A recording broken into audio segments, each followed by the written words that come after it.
Hello everyone and an early Shabbat Shalom.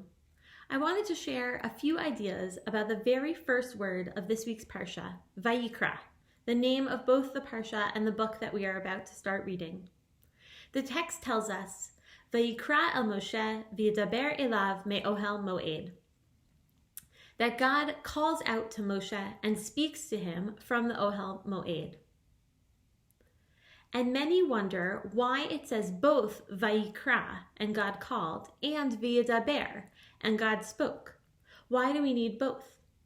Rashi, in opening up his commentary for this Sefer, as he does for the commentary on most Sfarim, on most books, he explains that the word Vayikra is derech liba. It is an affectionate language that God uses with Moshe. I think if we were to zoom out on that idea, Rashi's practice is a beautiful one. That as we embark on new phases and stages as developing nation or as people, that it is so important to remind ourselves of God's love for us. Rabbi Alex Israel elaborates. He asks, what about this word Vayikra specifically is derech liba, is affectionate from God?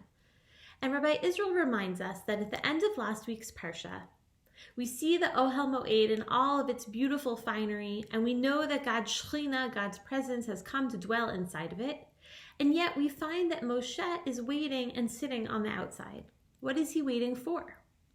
Rabbi Israel suggests he's waiting for the invitation, for Vayikra, for God to invite Moshe in. And the love that God is showing Moshe is giving him a moment, a second to pause, to prepare himself physically, emotionally, spiritually, mentally for this really important divine interaction. That things that are spontaneous are not nearly as effective as those that are planned for. That those moments of preparation are so important. This is a very exciting weekend for me. It is the 25th anniversary of my bat mitzvah. And I remember all those years ago as a 11 and 12-year-old girl, the days and weeks and months, almost a whole year, spent preparing for that important moment. And then showing up in shul and waiting for that Vayikra, for the community, emulating God to call and welcome me into the community.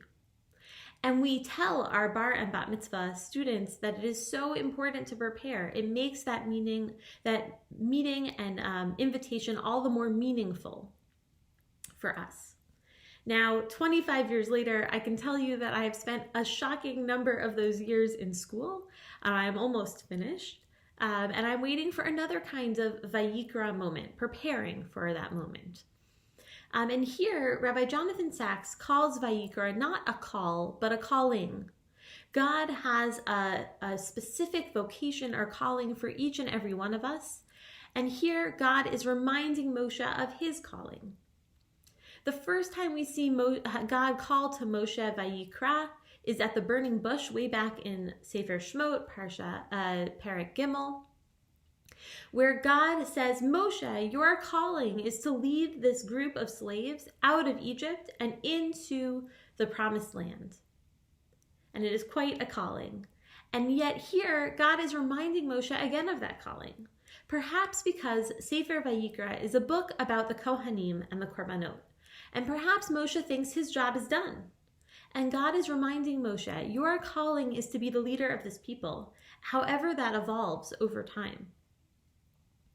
So this word Vayikra packs in a lot of meaning and a lot of great ideas for us to take with us into Shabbat.